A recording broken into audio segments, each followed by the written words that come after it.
સૌ પહેલા આપણને એવું કહે છે કે 3 3 ની ગણતરી કરીને લખો. કેટલાની? તો બધાને આવડે. આવડે? માનો કે અહીંયા તમને આપ્યું છે 101. તો પહેલા 3 ની ગણતરી છે. તો 3 ફિંગર કરો. કેટલી સિમ્પલ વસ્તુ છે હું તમને કહું. આ કેટલા છે? 101, 102, 103, 104. તો અહીંયા શું આવશે? 104. ઓકે, હવે નેક્સ્ટ 104 પછી 107.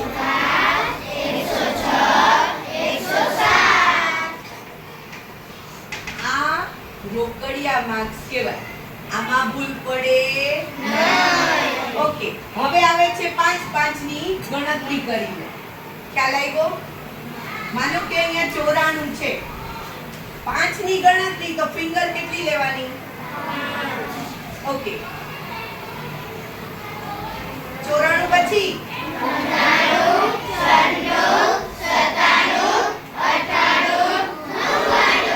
અહીંયા શું લખું? હવે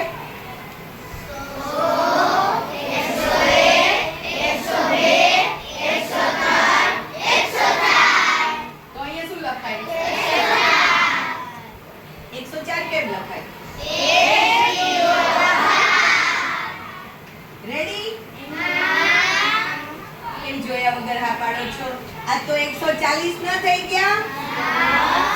તો કોઈ પણ સંખ્યા લખતી વખતે શું કરવાનું? ધ્યાન રાખવાનું. 104 તો પાછળ જ 4 આવે, વચ્ચે 4 આવે. આટલું આવડે? ઓ 10 10 ની ગણતરીમાં તો કેટલી શાંતિ. માનો કે અહીંયા કોઈ પણ સંખ્યા છે, 86 છે. 86 છે. આઠડે છગડે 86. ઓકે, તો 86 માં 10 નાખવાના છે. તો 10 5 5 બે વખત કરી નાખશું. 86 પછી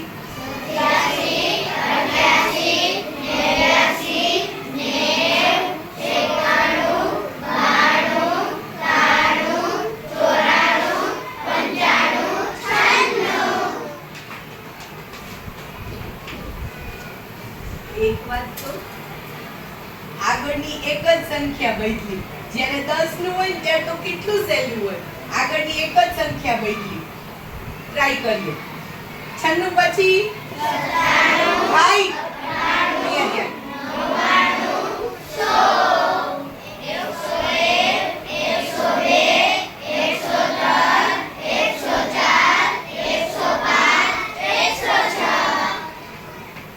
અહીંયા 8, અહીંયા 9 ને અહીંયા 10 આવ્યા. 10 ની ગણતરીમાં તો કેટલી શાંતિ છે. કેવી શાંતિ. પાછલી સંખ્યા એમનામ જ રહે. આજ પર 8 9 10. તો અહીંયા શું આવશે? 11. 11 ને પાછળ લખીએ છગડો એટલે થઈ ગયા કેટલા?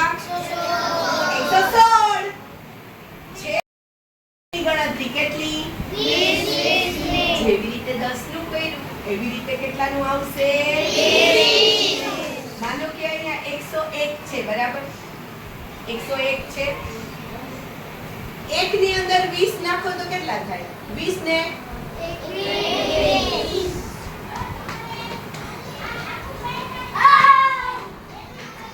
કેટલું સિમ્પલ છે. હવે 121 છે. ઓકે, 121 માં પાછા 20 નાખો તો 141 છે. સિમ્પલ. કેટલું સિમ્પલ છે. ખાલી સમજવાની વાત છે. ઓલું તમે આમ લીટા કર કરો, આંગળીમાં ક્યારે કાઢું ઓળું જીવ હોય. મારું ધ્યાન ઓલા ભાઈમાં ગયું તો હું આ નહોતી ગણતરી કરી શકી હતી તો ખોટું પડે ને. બુદ્ધિનો ઉપયોગ કરીએ તો ગણિત ગમ્મત છે. શું છે? ગમ્મત છે. આવડે? 50 ની હોય તો માનો કે અહીંયા 50 ની ગણતરી છે. સોરી, એક જ મિનિટ. ઓકે, ચલો હવે આપણે અહીંયા કરીએ 50 ની ગણતરી. કેટલાની? 50. અહીંયા 105 છે. તો ખાલી તમારે ઈ જોવાનું કે 105 છે તો 50 માં 5 નાખો તો 155. કરવી, કોઈ લીટા કરવા, કાંઈ નહીં. 155. હવે 155 ની અંદર બીજા 50 નાખવાના છે. સાઈડમાં 155 વત્તા 50. 5 5 ને 5 કેટલા થઈ ગયા? 105.